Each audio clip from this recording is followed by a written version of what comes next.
안녕하세요 여러분. 자, 완벽한 2018 수능 대비 완벽한 마무리를 위한 가장 최적의 선택 2018 만점 마무리 봉투 모의고사 수학 가형의 강의를 맡은 김성우라고 합니다. 선생님도요, 선생님은 96년도 수능을 응시를 했었습니다. 그때 시험 마지막 정말 수학 그 마지막을 어떻게 준비해야 될까 고민하는데 모두들 마지막에는 거의 봉투 모의고사를 사서 선생님도 마찬가지로 이 모의고사들을 많이 열심히 풀었던 기억이 납니다. 어떻게 보면 내가 여러 가지 책으로 공부를 정말로 어느 정도 했다라고 했을 때 수능 시험장 들어가기 전에 마지막으로 우리가 이 봉투 모의고사를 그래도 몇 번 풀어보고 들어가게 되는데요. 혹시 지금 이 강의를 들으시는 분들 중에서 오리엔테이션을 생략하고 오신 분들은 시간을 잠깐 내셔서 오리엔테이션을 가서 한번 보고 오기를 추천해 드리겠습니다.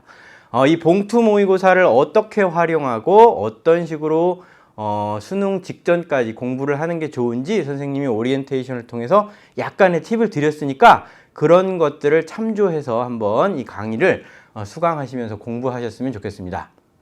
자, 선생님은요, 또 오리엔테이션에도 얘기했지만 이 봉투 모의고사를 가급적이면 처음부터 끝까지 내가 수능 시험장에서 실제로 사용하게 될 아날로그 시계를 하나 준비해서 그 시계랑 친해진다라는 의미에서 정말로 그 시계를 책상 앞에 두고 시간을 재면서 풀어보기를 바라고요. 그리고 가급적이면 이 봉투 모의고사를 정말로 수능 2교시 수학 시험이 실시되는 그 시간과 비슷한 시간대에 한번 풀어볼 수 있도록 노력해라, 이렇게 팁을 드렸습니다. 그리고 더 추가적인 팁도 드렸으니까 그 부분을 염두에 두시고 아마 당연히 모의고사, 봉투 모의고사를 다 풀어보고 이 강의를 들으러 오신 거라고 선생님은 생각합니다.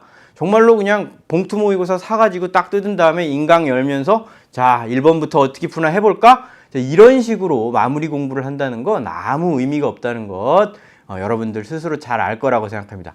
자, 여러분들이 잘 어렵게 느끼는 문제들을 이 강의를 통해서 해결하고 그 다음에 풀긴 풀었는데 야, 내가 이걸 어떻게 이렇게 막 하다 보니까 답이 나와서 운 좋게 풀긴 했는데 완벽하게 이해는 못하고 있는 것 같아 라는 문제들이 있습니다. 그건 그 누구도 모르지만 본인 자신은 정확하게 그런 문제가 어떤 문제인지 알고 있을 거라고 생각합니다. 그 문제들을 이 강의를 통해서 해결해 가시기를 바라겠습니다.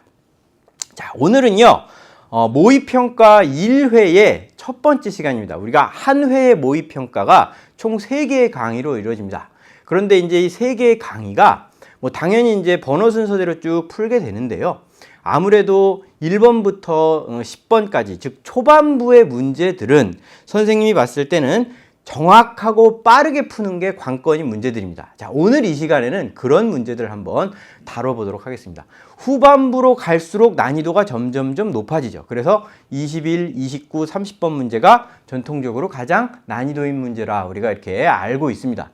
자, 그런데 여러분들이 그런 문제, 어려운 문제만 주구장창 열심히 공부한다 그래서 여러분들 성적이 수능 시험장 가가지고 내가 원하는 그런 결과가 꼭 나오리라고 보장할 수가 없습니다. 왜냐하면 충분히 어려운 문제를 풀어내기 위해서는 거기에 걸맞는 충분한 시간이 나한테 주어져야 되는 거예요. 그러려면 초반부의 문제들을 정확하고 빠르게 해결해야만 그 시간이 확보가 되는 겁니다. 여러분들 그걸 염두에 두시면서 자, 이 봉투 모의고사의 초반부 문제도 긴장의 끈을 놓지 마시고 빠르게 풀려고 노력하셨기를 바라겠습니다. 자, 그러면 1번부터 한번 어떤 문제인지 쭉 한번 풀어보도록 하겠습니다. 자, 1회. 선생님이 봤을 때 전반적으로 1회의 30문제가요, 실제 수능에 비해서는 난이도가 그렇게 높다고 말하기는 어려운 수준, 실제 수능보다는 조금 쉬운 수준이다 이렇게 생각합니다. 아무래도 이 봉투 모의고사가 5회인데 그 중에 첫 번째 회는 워밍업 정도로 생각해 주시면 될 것 같아요. 자, 그러면 1번부터 한번 보겠습니다. 자, 벡터 문제가 나왔군요. 두 벡터에 대해서 두 벡터 A 벡터 더하기 2B 벡터의 합, 이 모든 성분의 합을 구해라 라는 문제입니다. 우리가 벡터의 기본적인 부분만 알아도 충분히 풀 수 있는 문제고요. 그래요? 자, 그러면 A 벡터 더하기 2B 벡터 그랬습니다. 자, A 벡터라는 벡터는 1,2라는 bek터고요. B 벡터는 2,-3입니다. 근데 거기에 2배 하라 그랬으니까 각각의 성분의 2배를 하면 되겠죠. 4,-6 이걸 더하는 것이죠. 아, 그러니까 이 각각의 성분끼리 X 성분끼리 더하면 5가 되고 Y 성분끼리 더하면 -4가 된다. 이게 바로 A 더하기 2배의 B 벡터. 네, 그 벡터가 되겠습니다. 그렇다면 이 벡터의 모든 성분의 합을 구해라 그랬으니까 모든 성분의 합은 5와 -4의 합. 아, 그래서 1이다. 그래서 1번이 답이다. 이렇게 풀고 넘어가실 수 있을 것 같습니다. 네, 정말로 워밍업이죠. 자, 2번 문제 한번 가보겠습니다. 사실 2번 문제도요, 선생님이 워밍업 문제이긴 합니다만 여러분들한테 꼭 짚어드리고 싶은 부분이 있습니다. 그게요, 지금 이 수학 2번 문제에서 사용하게 될 스킬이 쉬운 문제에서도 사용될 스킬이긴 하지만 또 대단히 난이도 있는 문제에서도 공통적으로 사용되는 스킬이에요. 그러니까 여러분들이 그걸 익숙하게 사용할 수 있도록 충분히 연마를 하시고 수능 시험장에 들어가야 되는데, 혹시 그런 부분이 선생님 강의를 들으면서 난 저런 건 좀 잘 몰랐는데 하시는 분 있으면 요걸로 한번 정리하시고 들어가면 좋을 것 같아요. 자, 보세요. 일단 이 문제 자체를 푸는 것은 우리가요, 이 문제를 풀기 위해 기본적으로 알고 있어야 되는 건 x가 0으로 갈 때 x분의 2의 x제곱 마이너스 1, 이건 얼마다? 대답할 수 있으셔야 되죠. 얼마죠? 1이죠. 1. 그쵸? 그런데 이 x, x, x 이 세 가지는 같기만 하면 되는 거죠. 예를 들면 이게 3x다, 이게 3x다, 그리고 3x가 0으로 간다. 이럴 때 극한이 얼마냐? 이래도 정답은 1일 겁니다. 그렇죠? 그런데 3x가 0으로 간다라는 표현이 없고 그냥 이 자리에 x가 0으로 갑니다 라는 표현이 있어도 아무 문제가 없거든요. 왜냐하면 x가 0으로 가면 자연스럽게 3배의 x, 3x도 0으로 가게 된다. 우리가 유추할 수 있으니까요. 아, 그러니까 이게 1이 된다라는 걸 여러분들이 알고 계실 텐데, 자, 이걸 실제로 이 문제를 풀 때는 우리가 보통 해설서에는 이런 식으로 나와 있죠. 자, x가 0으로 갈 때 2의 3x제곱 마이너스 1, 그리고 여기다가 3x를 아래에다 이렇게 쓰고 위에다가 한번 다시 쓰자. 그리고 나서 2x제곱 더하기 3x, 자, 이렇게 주어진 극한을 변경하죠. 그리고 나면 우리가 방금 위에서 본 이유에 의해서 요 부분이 1로 수렴하게 되는 거 아니냐. 아, 그러니까 결국은 이 극한은 x가 0으로 갈 때 2x제곱 더하기 3x분의 3x라고 볼 수 있다. 자, x가 0으로 간다고 하더라도 x가 0은 아니니까 x가 하나씩 상쇄되겠죠. 상쇄되면 자, x가 0으로 갈 때 2x 더하기 3분의 3 이렇게 정리될 거고요. 자, x가 0으로 가니까 이 부분이 0으로 가서 3분의 3. 그래서 극한은 결국 1이다. 이렇게 계산할 수 있을 겁니다. 그렇죠? 대부분 이제 이런 식으로 계산을 하고, 그런데 선생님이 여기서 드리고 싶은 팁은요, 이런 문제를 풀 때도 다만 몇 초라도 문제를 빠르게 풀 수 있는 방법. 자, 보세요. x가 0으로 갈 때 2의 3x 마이너스 1분의 2x제곱 더하기 3x라는 이 최초의 문제에서 보통 선생님 같은 경우는 아마 문제를 잘 빠르게 푸시는 분들은 대부분 비슷할 겁니다. 딱 보자마자 2의 3x 마이너스 1? 이 부분을 그냥 쫙 그어버리고 이걸 그냥 3x라고 생각할 수 있어 라고 이렇게 바로 오는 거죠. 그죠? 왜? 지금 이 중간 부분을 다 건너뛰고 그냥 마치 이 원래 주어진 극한식의 분자 부분이 3x로 변경된 형태로 바뀌었죠. 그렇죠? 네, 선생님이 이 원래 문제, 요 위에 거, 이 원래 문제의 분자 부분, 2의 3x제곱 마이너스 1 부분이 그냥 3x로 바뀐 것처럼 문제가 정리하다 보니 결국 그렇게 됐죠. 왜? 이 부분이 이 값이 1이니까, 그쵸? 이걸 지우고, 그쵸? 이 값이 1이니까 이걸 지우고 3x를 쓴다라고 생각을 해도 된다는 거죠.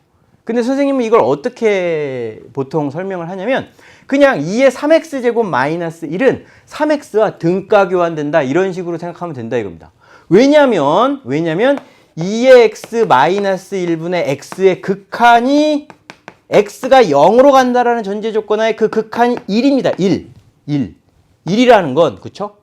이게 x가 0으로 다가가면 다가갈수록 이 두 개의 값이 거의 비슷해. 더더더더더 비슷해지기 때문에 이 두 값이 1대1로 수렴한다. 그래서 그 극한이 1이라는 소리죠. 그 말은 x가 한없이 0으로 가까이 가고 있을 때 2의 x제곱 마이너스 1이라는 값을 x로 등가 교환할 수 있다. 이런 식으로 생각해도 문제없다 이겁니다. 즉 그렇다면 2의 3x 마이너스 1 그리고 여기가 3x가 있을 때 이 극한도 1이니까 2의 3x제곱 마이너스 1은 3x로 등가 교환된다. 이런 식으로 생각할 수 있다 이거죠. 그러면 이런 것들이 지수에만 있느냐? 그렇지 않아요. 모든 부분에 다 있습니다. 여러분들이 수능 시험장 가기 전에 이게 다 정리가 돼 있어야 된다고 봅니다. 여러분들 우리가 삼각함수의 극한 배울 때요. x가 0으로 갈 때 x분의 sin x 이거 얼마인지 배우셨죠? 얼마죠? 이 극한 1입니다. 그리고 마찬가지로요. 리미트 x가 0으로 갈 때 x분의 탄젠트 x 이것도 이 극한도 1이다 알고 있습니다. 그리고요. 방금 우리가 이 지수에서요. 리미트 x가 0으로 갈 때 x분의 2의 x제곱 마이너스 1 이것도 1이다 라는 거 알고 있고요. 그 다음에 x가 0으로 갈 때 ln 1 플러스 x분의 x 자 이것도 0이다 1이다 라는 걸 다 알고 있습니다. 이 모든 게 1이에요. 이 모든 극한이 1이에요. 잘 보시면 삼각함수 내에서 1이 되는 극한 그리고 지수에서도 1이 되는 극한 로그에서도 1이 되는 극한을 찾으려고 노력해서 그것들을 이용해서 로그나 지수나 삼각함수가 들어있는 극한 문제를 해결하죠. 그걸 해결하는 과정에서 이 공식이 반드시 필요한 이유는 뭐다? 그렇죠. 삼각함수를 다항함수로 등가 교환하고 싶은 거예요. 어떤 복잡한 극한 안에 x가 0으로 가고 있는 아주 복잡한 극한 안에 탄젠트 3x가 들어있다. 그러면 나는 그 탄젠트 3x를 3x로 등가 교환을 해버리면 된다 이겁니다. 2에 5x제곱 마이너스 1이 들어있다? 그럼 그걸 뭘로 바꿔버리면 된다? 그렇죠. 5x로 바꿔버리면 된다. 예, 여러분들이 이제 좀 이해가 되십니까? ln 1 플러스 7x가 복잡한 극한 시간에 들어있다. 조심하셔야 되는 건 그 극한에서 x가 0으로 가고 있다는 전제 조건을 확인하셔야 돼요. 그렇다면 ln 1 더하기 7x는 누구로 등가 교환할 수 있다? 7x요. 그죠? 다 할 수 있다 이겁니다. 여러분들 이 모든 걸 그렇죠. 패키지로 딱 가지고 수능장에 들어가셔야 된다. 선생님은 그렇게 생각합니다.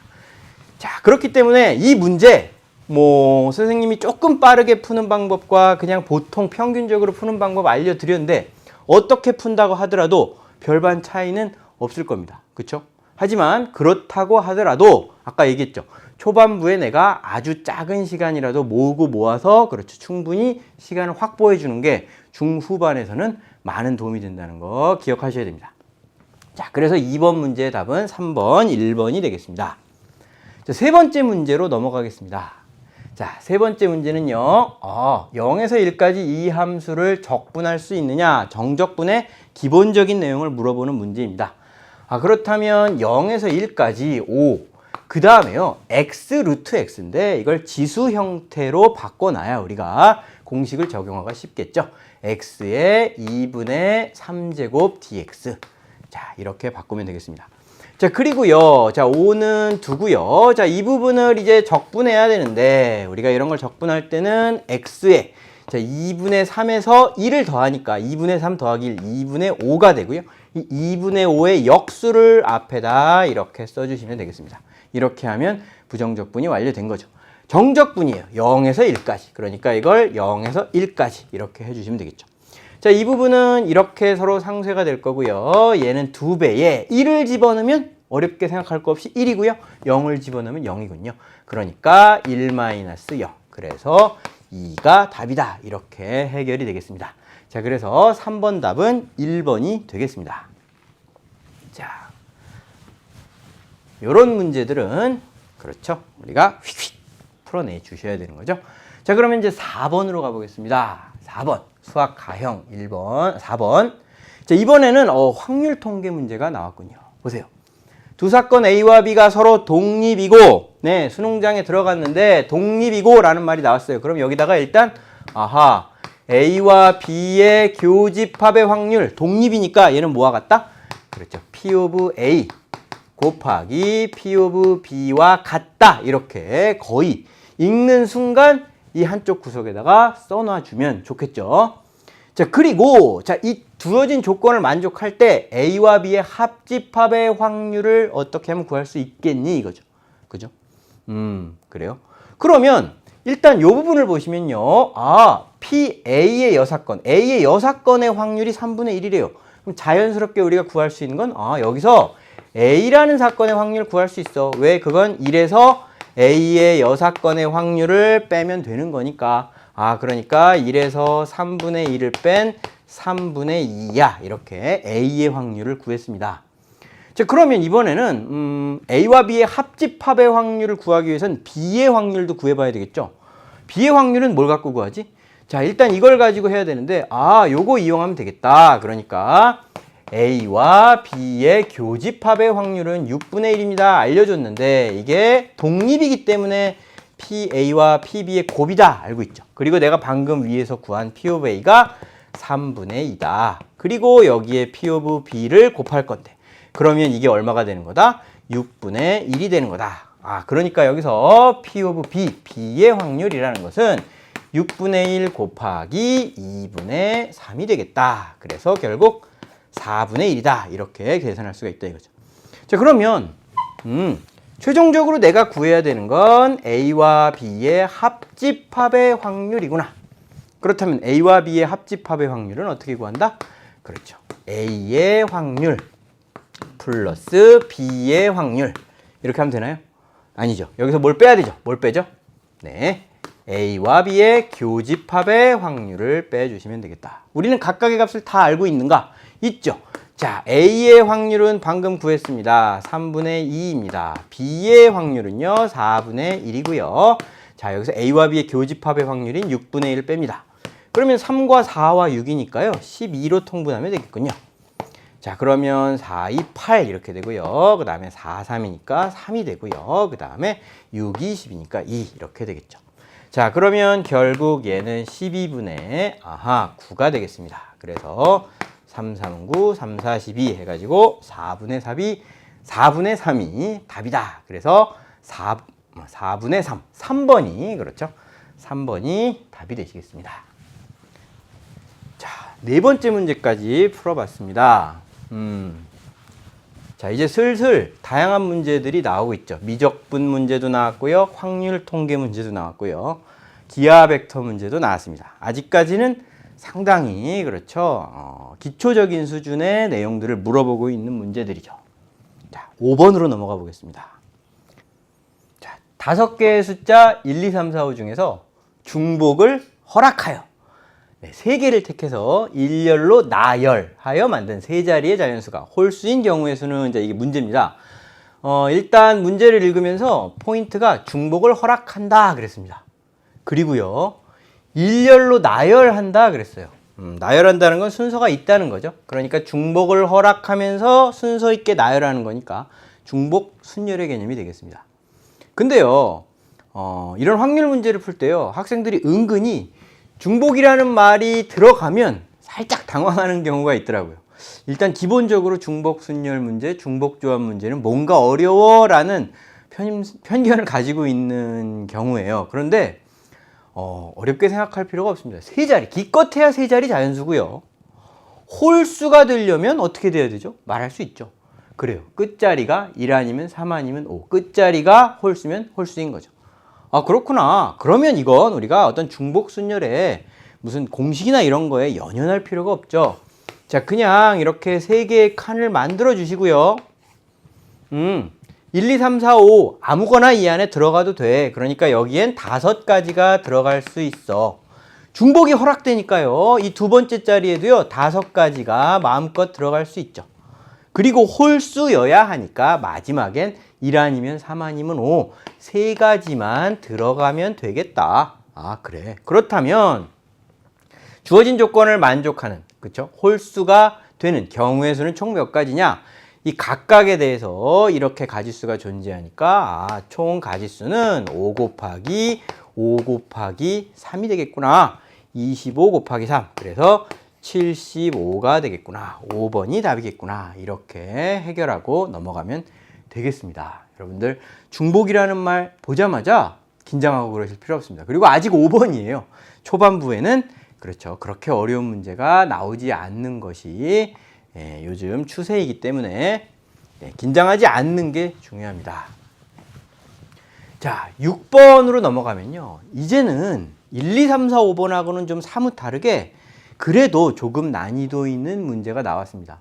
이 문제 자체는요. 아마 여러분들이 이 역함수의 여러 가지 미분법, 역함수의 미분법이라는 그 단원을 다루면서 어떤 문제집에서 풀든 비슷한 문제가 꽤 많이 들어있는 꽤 전형적인 문제이긴 합니다. 하지만 역함수의 미분이라는 개념 자체가 야 그건 뭔가 나오기만 하면 늘 헷갈리더라 이런 친구들이 꼭 있어요.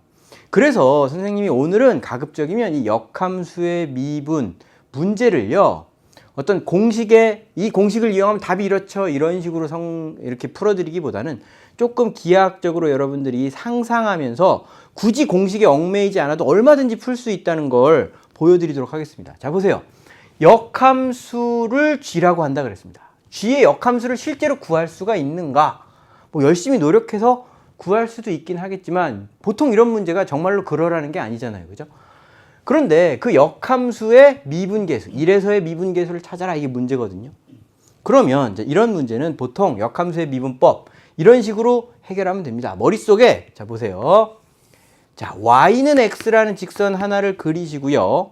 그리고 이 y는 x의 대칭이 되는 적당한 그래프를 이렇게 상상을 해보시면 둘 중에 하나가 f라고 하면 그게 이 나머지 하나는 f의 역함수가 되겠죠. 이걸 gx라고 하자. f의 역함수. 그러면 이 역함수의 미분법의 핵심 아이디어는 뭐냐면 이 두 개의 함수의 어떤 대칭되는 점이 있을 거 아니냐. 그렇죠? 이 f라는 함수 위에 있는 점과 g라는 함수 위에 있는 점, 대칭점, y는 x에 대한 대칭점. 이 각각의 대칭점에서 이 점에서의 접선의 기울기와 이 점에서의 접선의 기울기는 이 두 접선의 기울기는 무슨 관계다? 여러분들이 그것만 알면 역함수의 미분법 어렵지 않게 그냥 푼 거예요. 자, 이 두 개의 기울기는 서로 무슨 관계다? 네, 역수 관계다. 여러분들 그걸 이해하시면 이 문제 헤매지 않고 풀 수 있어요. 자, 볼까요? G'2를 구하라 그랬어요. 그냥 이 그림을 그대로 사용해 보겠습니다. 이게 G인데 G'2를 구하라고? 그렇다면 G라는 곡선 위에 여기가 1이라고 하면 여기를 1이라고 하면 그쵸? 이 점에서의 접선의 기울기를 구해야 되는 거야. 그러면 이게 1일 때 이 값은 얼만데? 모르죠. 그쵸? 여기서 뭐 주어진 게 없죠. 그러니까 일단 적당한 수 K로 놓겠습니다. 자, 그렇다면 1,K라는 점에 대한 대칭점, 요 점, 여기는 얼마일까요? 그렇죠. Y는 X에 대한 서로 대칭점이니까 여기는 K,1이 돼. 이런 건, 그쵸. 여러분들 충분히 우리가 역함수의 개념만 잘 정립되어 있으면 알 수 있는 거잖아요. 근데 이 역함수의 미분법의 제일 중요한 개념은 뭐라고요? G라는 함수의 1에서의 미분계수와 F라는 함수의 K에서의, 여기는 K니까요. K에서의 미분계는 서로 무슨 관계다? 역수 관계다. 그거. 그쵸? 아, 그러니까 G'1, 내가 구하고 싶은 건 G'1인데 이 G'1이라는 건 F'K와 서로 역수 관계니까 이거야. 그쵸? 여러분들이 이게 역함수의 미분법의 공식인데 이 공식을, 그쵸? 어렵게 느끼시는 분들이 꽤 많다 이겁니다.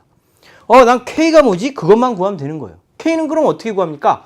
K,1이라는 점이 F라는 곡선 위에 있잖아요. 그러니까 K,1을 그쵸? 곡선 위에 X, Y에다 각각 넣어서 그 방정식이 성립해야 되는 거죠. 자, 그렇구나. 즉, X 자리에다가 K를 넣으면 Y가 1이 돼야 되는구나. FK는 1이어야 되는구나. 이걸 이용해서 K 값을 찾아내면 되는 거죠. 자, 그러면 자, FK라는 것은 2에 K의 세제곱 더하기 1이 되겠습니다. 자, 자, 이 값이 1이 되도록 해라 이겁니다. 그러면 2의 0제곱이 1이 되는 거 알고 있는데 그럼 얘가 0이면 되는 거네. k의 세제곱 더하기 1 이게 0이면 되는 거네. 그런데 이게 0이 되려면 얘가 마이너스 1인데 마이너스 1 k 세제곱이 마이너스 1이려면 k가 마이너스 1이면 되는 거네. 자, 이렇게 풀어냈습니다. 근데 여기까지 풀고 나서 조금 살짝 찜찜한 느낌이 들어요. 왜냐면 이게 k에 대한 3차식이니까 이걸 만족하는 k가 하나, 둘, 세 개 있어야 되는 거 아닌가? 근데 그 중에 하나 찾았는데 그냥 이걸로 풀어도 되나? 이런 생각을 할 수 있어요. 근데 이걸로 풀면 돼요. 더 이상 없어요, k. 왜? 여러분들 그 당위성을 알고 계셔야 됩니다. 시험장에서는 빠르게 풀고 넘어가려면 여기 시험장에 들어가기 전에 이걸 준비하는 과정에서 그 당위성에 대해서 진지하게 생각을 해야 되는 거예요. 왜 이 k가 3개가 아니라 요거 하나로 더 이상 나머지 k 2개는 없을까? 물론 이제 그쵸? 기본적인 3차 방정식의 특징을 알고 이야기할 수도 있는 거지만 제일 중요한 건 뭐냐? 이 문제는요. 역함수의 미분법 문제입니다. 어떤 함수에 역함수가 존재한다고 할 때 이런 문제가 성립하는 거죠. 근데 어떤 함수가요? 역함수가 있으려면 기본적으로 어떤 조건이 만족돼야 된다? 그렇죠. 어떤 함수가 역함수가 있으려면 그 함수는 1대1 대응이어야 되죠. 그렇죠. 1대1 대응이라는 소리는 그 함수가 계속 올라가거나 계속 내려가거나 오르락 내리락 하는 그림이 절대로 안 나온다는 소리입니다. 그러니까 어떤 fk라는 이 그림 자체가 쭉 올라가거나 쭉 내려가는 그림인데 그게 1이 되도록 하는 k값은 그쵸? fk의 그래프가 fx의 그래프가 어떻게 생겼는지 모르겠지만 뭐 이런 식으로 생겼다라고 가정했을 때 이 fx가 1이 되도록 하는 그런 k 그쵸? 이게 이제 y는 1이죠? 자, 이 두 개의 그래프가 만나게 되는 k값은 여러 개가 나올래야 나올 수가 없는 거죠. 이 그래프가 1대1 대응 즉 그렇죠. 쭉 올라가거나 쭉 내려가는 그런 그래프의 개형일 수밖에 없으니까요. 그러니까 내가 뭔가 그냥 우연히 찾은 것 같은데 근데 출제자의 의도도 우연히 찾기 쉽게 이런 문제를 내는 거다라는 걸 알아주시면 되겠습니다. 그래. 그러면 k가 마이너스 1이네. 자, 그러면 f 프라임 마이너스 1을 구하면 되네. 그래. 그렇다면 f 프라임 x를 구해야 되겠구나. 자, fx가 뭐였습니까? 2의 x 세제곱 더하기 1이었습니다. 자, 그러면 여기서 f 프라임 x는 어떻게 됩니까? 2의 x 세제곱 더하기 1에 자, 이 x 세제곱 더하기 1을 미분한 3x 제곱 이걸 곱한다. 이렇게 되겠죠. 자, 그러면 f 프라임 마이너스 1을 구해라. 그럼 마이너스 1의 제곱 1. 그럼 여기는 3이 되고요. 마이너스 1. 그러면 플러스 1. 2의 0제곱 1. 그래서 3이구나 라는 걸 알 수가 있습니다. 자, 원래대로 다시 돌아오셔가지고요. 자, 결국 G'1을 구해라 그랬는데 그건 F'K분의 1이 된다라는 걸 구했고 이게 F' 마이너스 1분의 1이고 그게 3이다. 즉 3분의 1이다 라는 걸 그러니까 1번 첫 번째 게 답이다 라는 걸 알 수 있게 되는 거죠. 자, 여러분들 이 역함수의 미분법 공식을 외우기보다는 선생님이 추천해 드리는 건 이 그림을 활용하는 방법으로 문제를 풀어나가면 헷갈리는 경우, 뭔가 이렇게 혼동된다라는 경우가 상당히 줄어든다는 거. 이게 저거 괜찮겠는데 하시는 분들은 연습을 꼭 하시기 바라겠습니다. 그냥 보고 나도 저렇게 해봐야지 그러면 그렇게 되지 않습니다. 여러분 연습을 분명히 하셔야 돼요. 자, 근데요 지금 방금 2의 fx 이 문제 자체는 이제 뭐 해결이 됐고요. 2의 fx라는 이 함수의 형태를 x에 대해 미분하는 것 이게 이제 이 문제를 해결하기 위해 필요했었죠. 자, 이렇게 지수 2를 미수로 하는 지수가 들어있는 어떤 미분 공식 좀 총망라해서 다시 한번 보도록 하겠습니다. 자, 이런 걸 미분해라 그러면요 우리는 2의 fx에 그 다음에 이제 우리가 그렇죠 합성함수의 미분법까지 고려해서 여기에 f'x가 된다. 요거 알고 계시죠? 자, 비슷한 걸로 또 뭐가 있냐면 비슷하기보다는 그죠? 2x 제곱 곱하기 fx 이런 꼴의 미분. 네. 이런 것도 여러분들 자주 나오죠. 자, 이런 경우도 시간을 조금이라도 정리하고 싶으면 이게 이제 고배 미분법이니까 미분하고 그냥 쓰고 미분하고 그래서 정리하고. 그죠? 근데 그 시간도 아깝죠. 자, 이거는 미분하면 뭐가 된다? 2의 x fx 플러스 f 프라임 x가 된다. 요 정도는 시험장 들어가기 전에 이런 형태의 미분이 나오면 빠르게 이렇게 넘어갈 수 있다. 이런 부분은 좀 챙겨서 공부해서 들어가 주셨으면 좋겠습니다. 자, 그러면요. 7번 문제로 넘어가 보도록 하겠습니다. 자, 7번 문제는요. 다시 확률과 통계 문제가 되겠습니다. 확률을 구해라. 그죠? 이 수능 시험이요. 이제 문제를 풀다 보면 막 기하 벡터, 미적분, 확률과 통계 막 왔다 갔다 하죠. 그죠? 그러니까 실제로 왔다 갔다 하면서 풀 수 있도록 모의고사를 통해서 그런 부분도 연습을 하셔야 되는 거예요. 그죠? 보통 평소에 공부할 때 미적분 문제만 주구장창 풀고 좀 쉬었다가 그런 다음에 이제 이번엔 기하 벡터를 볼까? 기하 벡터만 막 이렇게 풀고 그런 경우도 있는데 실제 시험에서는 마구잡이로 섞여서 나오는 거죠. 그러니까 모의고사에서 그런 부분도 여러분들이 연습을 하셔야 됩니다. 한 개의 주사위를 3번 던진대요. 그건 어떤 문제일까? 나오는 세 눈의 수의 곱이 9의 배수일 확률은 그랬습니다. 3번 던져서 나오는 세 눈을요. 곱했더니 9가 나온대요. 9의 배수가 된대요. 예를 들어서 3번 던져서 1, 3, 5가 나왔다고 합시다. 그러면 그럼 이 세 개를 곱하면 15. 15는 9의 배수가 아니네. 이런 경우는 안 되는 거네 라고 생각을 할 수가 있죠. 그럼 어떤 게 9의 배수가 되지? 근데 여러분들 약수와 배수라는 어떤 개념이 등장하는 대부분의 문제에서 우리가 그 문제를 해결하기 위해서 거의 늘 고려해야 되는 게 있죠. 이 9라는 걸 어떻게 하는 게 좋을까? 그렇죠. 9라는 걸 소인수분의 3 곱하기 3이라고 보는 게 문제를 푸는 그쵸? 시작이라고 선생님은 생각합니다. 약수와 배수의 문제가 나왔다. 어쨌든 약수, 배수의 개념이 포함된 문제가 나왔을 때는 그 수를 잘게 부시는 것부터 시작하는 게 그렇죠? 대부분 괜찮은 문제의 해결 방법입니다. 그렇다면 9라는 건 3, 3. 그렇다는 소리는 우리가 3개의 수 중에 3의 배수가 2번 이상 나오면 9의 배수가 되겠구나라는 거죠. 예를 들면 1, 3, 이번에 6이 나왔다. 그럼 이 3개를 곱하면 18, 9의 배수가 되죠. 왜냐면 여기에 3이 있고 얘도 3의 배수라 여기에도 3이 있으니까 3이 2번은 들어있으니까 그렇죠. 그죠? 그렇다면 여러분들 이 문제를 보면서 이 문제는 출제 영역이 어딜까 혹시 생각할 수 있습니까? 이 문제는 어디서 어떤 영역에서 나온 시험 문제일까? 네, 독립시행의 확률이라고 말하실 수 있으면 잘하신 겁니다. 왜요? 3번 던지는데 그 중에 3번 던지는 중에 3의 배수가 2번이 나오거나 또는 3번이 나오게 되는 경우의 확률들을 구해서 더하면 이게 문제가 해결되겠구나 라고 생각하셨으면 이 문제는 풀린 거거든요. 그죠? 그러니까 이 문제를 보면서 이 문제를 내가 이해하기 쉬운 방법으로 재해석해야 되는 거죠. 세수의 곱이 9의 배수다? 세수 중 2수 이상이 3의 배수야 라고 말을 바꿀 수 있느냐, 그걸 빠르게 할 수 있느냐, 결국 이 문제는 그런 능력을 보는 거죠. 자, 그렇다면 보세요. 자, 3의 배수가 내가 이제 주사위를 던지는데 3의 배수가 2번 나와도 돼요. 그쵸? 그러면 3번 던져가지고 3의 배수가 3번 나올 수도 있죠. 이렇게 크게 2가지 경우라고 생각을 해야 되죠. 그러면 이 각각의 모든 경우가 다 9의 배수가 되는 경우죠.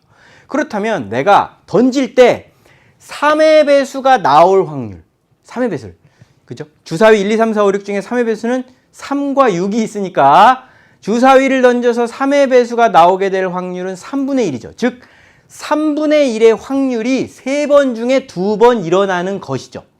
그러니까 3번 중에 2번 일어난다. 3분의 1의 확률이 2번 일어난다. 그리고 3분의 2의 확률이 1번 일어난다. 이게 바로 첫 번째 경우의 확률이라는 거죠. 그죠? 그렇다면 3C는 3이고요. 그 다음에 3의 제곱, 그 다음에 3분의 2. 그러면 이렇게 서로 상수해야 되니까 얘는 9분의 2 이렇게 계산을 할 수가 있겠죠. 자, 그러면 이번엔요. 3의 배수가 3번 나온다. 그러면 3번 시행 중에 3번 나온다. 어떤 3분의 1의 확률의 사건이 3번 나온다. 그리고 3분의 2의 확률의 사건은 0번 나온다 이거죠. 자, 그렇다면 얘는 1이고요. 그 다음에 얘는 27분의 1. 그 다음에 이 값은 1 해가지고 27분의 1이 되겠습니다. 자, 그렇다면 1의 경우와 2의 경우 모두가, 그죠? 조건을 만족하는 경우니까 9분의 2와 27분의 1을 더해 줘야겠죠. 그렇죠? 각각의 경우는 동시에 일어날 수 없는 것들이니까 합의 법칙을 써줘야 되겠죠? 자, 그렇다면 얘는 27분의 6 더하기 1 해가지고 27분의 7 이렇게 계산이 되겠습니다. 그렇다면 7번 답은 5번. 네, 이렇게 문제가 해결되겠네요. 자, 8번 문제로 넘어가 보겠습니다. 자, 이번에는 딱 문제를 넘겨봤더니 어이쿠야, 이번에는 또 기하와 벡터 문제가 나왔고요. 공간좌표, 그렇죠? x, y, z 세 개가 있으니 공간좌표의 문제가 나왔습니다. 좌표 공간의 두 점에 대해서 선분 AB 위에, 그 선분 AB 위에 있으면서 AP와 EBP가 같게 되도록 하는 점피의 좌표. 그렇죠? 그 성분의 합을 구해라, 이 문제죠. 아마 그렇죠. 이걸 읽으면서 아, 이거 그거네 라고 바로 깨달으실 수 있는 부분도 있겠지만 차근차근 볼까요? 자, 두 점, 여기를 A라고 하고 그냥 여기를 B라고 하고 이렇게 그려보겠습니다. 근데 선분 AB 위에 있다 그랬어요. 선분 AB. 이 위에 어딘가에 P가 있는데 AP의 길이가 요거죠. 근데 BP의 길이의 2배? BP의 길이의 2배? 이게 2배여야 돼. 요 길이가 요 길이의 2배? 아, 2대1. 그렇죠. 아, 결국 내가 구하고자 하는 P라는 점은 선분 AB를, 두 점 AB를 2대1로 내분하는 점의 좌표를 구하세요. 그렇죠. 공간좌표에서 내분점, 외분점의 가장 기본적인 문제다. 이렇게 보시면 되겠습니다. 자, 그렇다면요. 뭐 이거는 A라는 점이 1, 2, 3이고요. 자, 그 다음에 B라는 것이 마이너스 2, 5, 마이너스 3이죠. 이렇게 선생님이 그림을 그리는 제일 중요한 이유 중에 하나가 그림을 그려놓고 내분점, 외분점을 계산할 때 좀 덜 헷갈리거나 실수를 줄일 수 있게 되더라고요. 선생님이 문제를 풀다 보면 늘. 그래서 이제 내분점, 외분점 문제를 풀 때는 거의 그래도 눈에 보이게 그림을 그리는 편입니다, 선생님은. 자, 2대1로 내분해라 그랬으니까요. 2 더하기 1분의, 일단 X좌표부터 보면 2와 이렇게 엇갈려 곱해야 되죠. 이렇게 곱하면 마이너스 4구나. 그 다음에 1과 X좌표 1, 1은 1이구나. 그렇죠. 이거죠. 그리고 이번에는 내분점, 2대1로 내분점, 2 더하기 1분의 2 곱하기 이번엔 Y좌표 2, 5, 10이구나. 1 곱하기 2, 아, 2구나. 이거고요. 세 번째로 2 더하기 1분의 2 곱하기 마이너스 3, 마이너스 6이구나. 1 곱하기 3, 3이구나. 자, 이거죠. 자, 그러면 이게 결국 P의 좌표인데요. 계산하게 되면요. 분모는 3이고요. 마이너스 3. 3분의 마이너스 3 이렇게 될 거고요. 얘는 3분의 12. 그 다음에 얘는요. 3분의 또 마이너스 3이군요. 그래서 결국 마이너스 1, 4, 마이너스 1이고요. 자, A 더하기 B 더하기 C 이걸 다 더하면 얼마입니까? 그랬으니까 다 더하면 2가 된다. 그래서 정답은 5번이다. 이렇게 해결하고 넘어가시면 되겠습니다. 자, 이것도 내분점, 외분점에 대한 어떻게 보면 너무 정직한 문제라고 볼 수가 있겠죠. 자, 문제를 계속 풀어보도록 하겠습니다. 자, 이번에 이제 9번으로 한번 넘어가 보겠습니다. 9번이요. 쉬운 문제지만 일부 학생들한테는 이게 쉽게 안 보이는 경향이 있습니다. 네. 이거 ln x제곱을 적분하라고요. 그쵸? x제곱. 이거 어떻게 적분하지? 그죠? 내가 적분을 좀 할 줄 아는데 이건 치환 적분을 해도 쉽지가 않고 부분 적분을 해야 되나? 뭐 그죠? 엄청 고민을 하는 친구들이 많이 있을 겁니다. 그런데 아마 그렇게 고민하는 친구들의 공통점이 로그를 소홀히 하신 친구일 가능성이 높아요. 로그의 공부를 좀 소홀히 하셨다.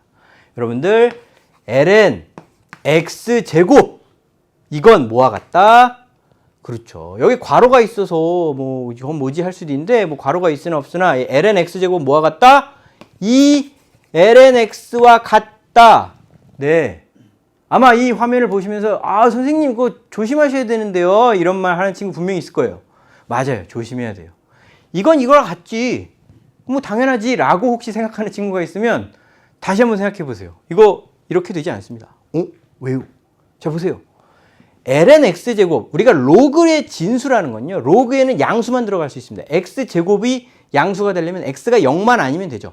이 x는요. 지금 현재 이 좌변에 있는 ln x제곱에서 x는 0만 아니면 얘는 얼마든지 잘 성립을 합니다. 근데 만약에 x가 0만 아니면 된다 그랬으니까 x가 양수 될 수 있고 음수 될 수 있는데 여기서 이 2가 야, 나 내려갈 테니까 너희 뭐 알아서 잘 놀아. 그러면서 얘가 앞으로 이야 그러면서 이렇게 내려갔어요. 이렇게 내려왔어. 그러면 이제 이 x가 음수면 어떻게 되는 거야? 안 되는 거죠. 로그에 음수가 들어갈 수 없는데 이렇게 x가 양수인지 음수인지 양수일 수도 있고 음수일 수도 있는데 아무 생각 없이 난 그냥 갈란다 그러고 내려가면 안 되는 거죠. 자, 이건 어떻게 해야 됩니까? 네. 보세요. 여러분들 x제곱이나 절대값 x의 제곱이나 다른가요? 같은가요?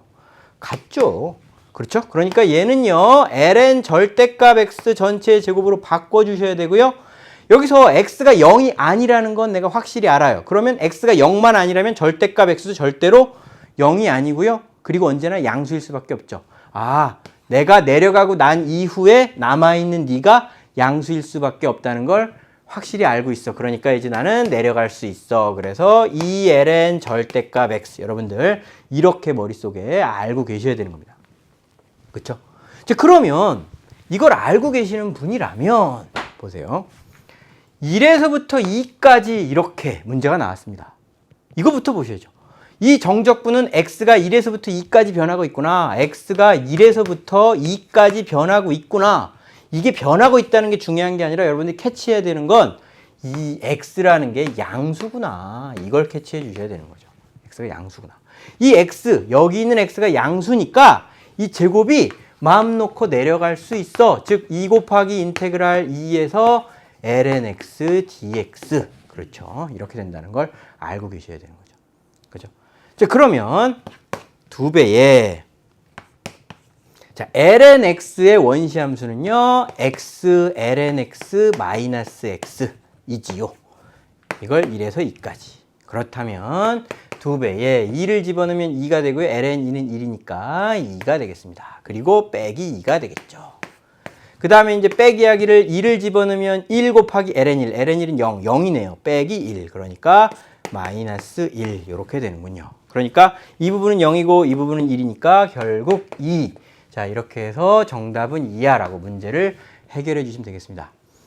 자, 선생님이요. 이 문제에서도 잠깐 드리고 싶은 팁이 있습니다. 그걸 꼭 챙겨 가셨으면 좋겠습니다. 자, 뭐냐면요. 첫 번째, 이것도 얘기를 하긴 해야 되죠. ln x의 원시 함수는 x ln x 마이너스 x 플러스 c입니다. 그쵸? 이거 꼭 알고 가야 되는 거죠. 가장 기초적인 ln x의 원시 함수죠. 그렇죠? 네. 이걸 적분하는 과정은 뭘 가지고 하죠? 그렇죠. 부분 적분 가지고 하죠. 왜냐면 얘는 ln x 앞에 1이 곱해져 있다라고 생각을 하고, 그렇죠? 그래서 이 1을 적분해서 두 번 써. xx. 자, 그리고 이 ln x라는 걸 앞에다가는 그냥 쓰고 뒤에다가는 미분을 해서 써. 그리고 여기다 마이너스 인테그랄 dx 하면 돼. 이게 이제 부분 적분에 하는 방법이고요. 그렇다면 얘는 x ln x의 이 부분이 1이 되니까 1의 원시 함수는 x, 부정적분 상수. 이렇게 해결해 주시면 되겠죠. 이건 당연히 여러분들이 알고 있을 거라고 생각하고요. 여기서 선생님이 드리고 싶은 팁은요. 바로 요겁니다. 1에서 2까지 ln x dx 이거 계산했죠? 선생님이 계산했어요. 뭐 당연히 이제 풀어야 되니까 계산했는데 여러분들 이것도요. 준비된 친구들은요. 딱 보자마자 계산하지 않고 이거 1 그렇죠. 알고 가면 좋은 거죠. 네. ln x의 그래프 여러분들 이렇게 생겼죠. y는 ln x의 그래프 이렇게 생겼죠. 그걸 어디서부터? 1에서 2까지 적분하는 겁니다. 여기가 1이고요. 이 ln x라는 그래프를 1에서부터 어디까지 적분해야 이 넓이가 이 넓이가 1이 됩니까? 여기가 도대체 얼마입니까? 이 넓이를 1이 되도록 만들어주는 이 끝부분의 값 얼마입니까? 그게 바로 2다. 그렇죠? 이걸 여러분들이 상식적으로 알고 있으면 1에서 2까지 lnx dx를 적분하는 과정을 그렇죠. 이래저래 생각 안 하고 이 문제에서 이걸 이렇게 내리는 순간 이거 답은 2. 그렇죠. 그렇죠? 한 15초에서 20초 정도 그죠? 바로 확보되죠. 네. 이거랑 비슷한 게 뭐 몇 개 있습니다. 하지만 이제 자주 사용되는 거 여러분들이 꼭 알아두셔야 되는 것 중에 하나는 또 삼각함수에서도 당연히 y는 sin x, 그렇죠? y는 sin x. y는 sin x의 경우는 요 sin x의 이 봉우리의 절반, 이 부분의 넓이, 여기가 파이고 여기는 2분의 파이고 이 넓이는 얼마다? 말씀하실 수 있어야 되죠. 이것도 1이죠. 그렇죠? 이것도 즉 인테그랄 0에서 2분의 파이까지 sin x dx를 계산하세요. 그러면 또 이거의 원시함수를 구하고 2분의 파이를 넣고 0을 넣고 뺀 다음에 막 이해하 신는다. 그 다음에 계산한 다음에 1이 나오네. 그냥 어이구 수고했어. 그죠? 근데 실제 시험 자주 나오는 거니까. 그죠? 가끔 그래도 문제를 풀다 보면 이런 것들이 익숙하게 되면 보이기 시작하는 거니까. 이런 게 보이면 시간이 분명히 절약될 수밖에 없다는 거죠. 이런 것도 꼭 챙기고 가시기를 바라겠습니다. 자, 그러면 이제 10번으로 넘어가 볼까요? 자, 10번. 좌표 평면 위를 움직이는 전피의 시각 t에서의 위치가 다음과 같다. 그렇죠? 자, x도 t로, y도 t로, x와 y가 각각 매개 변수로 나타내어진 함수죠. 그렇죠? 근데 이런 걸로 왜 자꾸 나타냅니까? 그냥 y는 fx라는 함수로 막 하면 안 될까요? 그죠? 예, 이게요, y는 fx라는 함수는 이렇게 위아래로 업다운만 가능한 그림이 되죠? 그쵸? 이게 이제 기본적으로 y는 fx라는 함수가 가지는 그래프의 성질이 x 값이 증가할 때 위로 올라갔다 내려갔다 올라갔다 내려갔다 이것만 할 수 있죠. 그런데 우리가 x는 f of y라는 이런 그림은 이렇게 좌우로 왔다 갔다 할 수 있죠. 좌우로. 그죠? 좌우지, 장지지 그러면서 그죠? 예. 근데 이런 x도 t로 y도 t로 나타내어지는 이런 매개 곡선은 어떤 그래프의 특징을 가지게 되느냐? 그렇죠. 자유롭고요. 이렇게 자유롭게. 그죠? 이런 곡선을 우리가 수학적으로 그려낼 때는 x도 t로 y도 t로 매개 변수를 이용할 때만 가능한 겁니다. 그렇기 때문에 실제로 이 매개 변수 함수를 이용한 이런 함수는 수학만 사용하는 게 아니고 물리학이나 이런 데서도 상당히 즐겨 사용할 수밖에 없는 거예요. 그러니까 여러분들이 이과 계통의 공부를 꾸준히 이어나가기 위해서는 단순히 그냥 비단 수능만 잘 보겠다라는 그런 마음으로 공부할 게 아니라 이런 것들도 그죠? 내가 결국 필요하게 되는 것들 챙겨야 되는 거죠. 그리고 이 문제도 물리학적인 이해가 필요해요. 그죠? 자, t가 1일 때 전피의 속력을 구할래? 그랬어요. 그냥 단순히 속도는 이렇게 구하면 돼, 속력은 이렇게 구하면 돼. 그냥 공식 외워가지고 이 문제를 풀어도 되겠지만 그렇게 공부하면요. 그렇죠? 수학이라는 게 정말로 우리가 배워야 되는 이유는 망각하고 공부하는 게 되는 거죠. 자, 보세요. 일단 x가 t에 대해 나타내져 있는데요. x가 2 루트 t라 그랬습니다. 여기서 이 x를 t로 미분하면 그럼 어떻게 되느냐? 자, 2 곱하기 루트 t를 미분하면 2 루트 t 분의 1 이렇게 되죠. 그러니까 이 서로 상쇄돼서 루트 t 분의 1 이렇게 정리가 될 거예요. 자, 근데 여기서요. dx dt 언제? t가 1인 그 순간. t가 1인 순간. 그러면 루트 1분의 1 1이네. 이렇게 계산이 되겠죠. 자, 그럼 다시 앞으로 와가지고요. 이번에는 y라는 함수는 t 더하기 1분의 4라 그랬습니다. 그러면 여기에서요.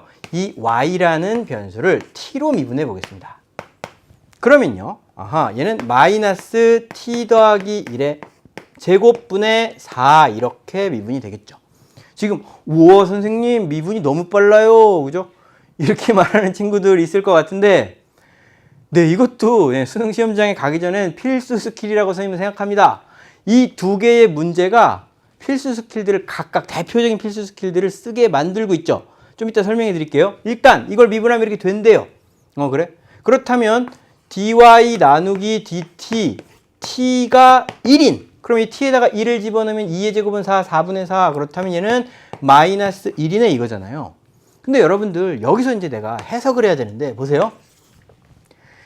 시간의 변화량과 x방향으로의 변화량 사이의 비율이라는 소리죠. 이게 t가 1인 그 순간에, 그죠? 막 시간이 흘러가고 있는데 시간이 흘러가다가 t가 정확하게 1이 짠 하는 되는 그 순간에 x값의 변화량, 즉 가로 방향으로의 변화량을 시간의 변화량으로 나눈, 그죠?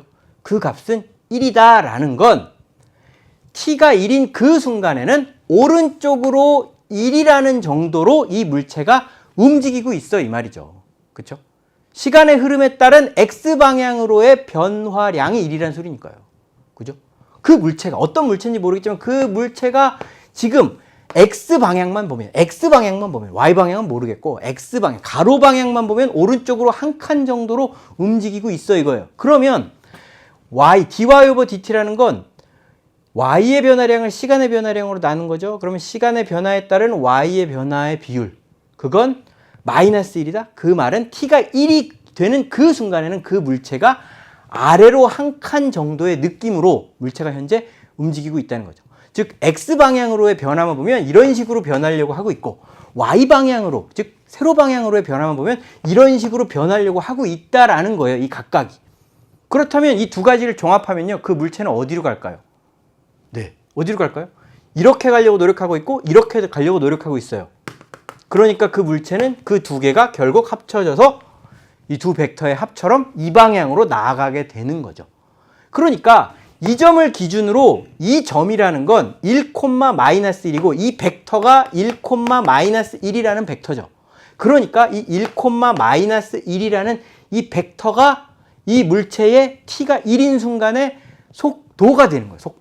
속도라는 건 방향과 크기에 대한 정보가 다 담겨 있어야 속도죠.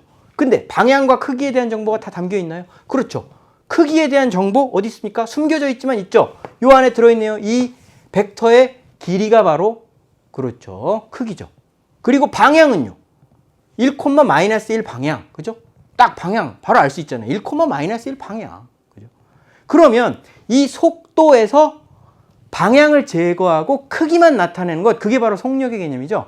그러니까 여기서 속력은 얼마입니까? 그러면 1대1대 루트 2. 그래서 루트 2가 답입니다. 바로 이렇게 대답이 나오셔야 되는 겁니다.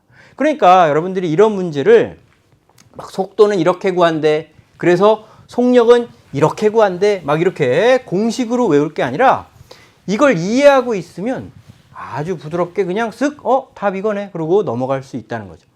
그죠? 자, 우리가 dx dt, dy dt 요걸 이렇게 묶어서, 그죠? 순서상으로 쓰면 이게 바로 속도의 개념이다. 그리고 여기서 dx dt의 제곱 더하기 dy dt의 제곱에 루트를 씌우면 이게 속력이다. 왜? 그러면 그건 모르겠고요. 이렇게 한대요. 이렇게 공부하시면 안 된다는 거 꼭, 이건 수능을 위해서가 아니라 여러분은 어쨌든 수학 가형을 본다는 건 이과 계통으로 공부하시겠다는 건데 그러려면 꼭 이런 개념을 챙겨서 공부하셔야 된다는 거 말씀해 드리고 싶어요.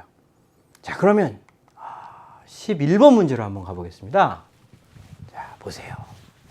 자, 오늘 그래도 풀었던 문제 중에 좀 그나마 난이도가 있어 보이는, 그쵸? 사실은 없습니다만 있어 보이는. 근데 뭐 정말로, 그쵸? 이런 문제도 어려워하는 친구들도 많이 있으니까요. 연습하고 들어가야 되는 거죠. 자, 보세요.